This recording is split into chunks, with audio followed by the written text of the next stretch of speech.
Hi అండి. Summer వచ్చేసింది కదండీ! ఈ సమ్మర్‌లో నేనైతే కొన్ని పనులు తప్పకుండా చేస్తాను. పప్పులు కొని ఎండబెట్టి సంవత్సరం అంతా స్టోర్ చేసుకుంటాను. ఎప్పుడూ డీమార్ట్‌లోనే పప్పులు కొంటానండి. ఇక్కడ క్వాలిటీ చాలా బావుంటుంది. అలాగే డీమార్ట్‌లో చాలా ఐటెమ్స్ ఉంటాయి కదా! ఒక రౌండ్ అయితే మొత్తం షాప్ అంతా తిరిగేస్తాను.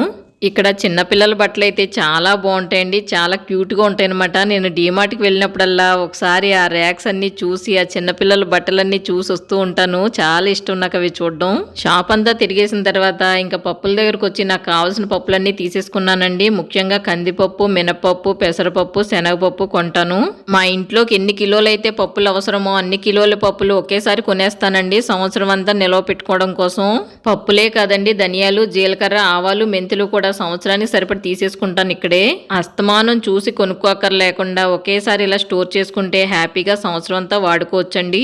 పప్పుల్ని ఎలా ఎండబెట్టుకోవాలి, సంవత్సరం అంతా పురుగు పట్టకుండా ఎలా స్టోర్ చేసుకోవాలని ఫుల్ వీడియో కింద లింక్ ఇచ్చాను చూడండి.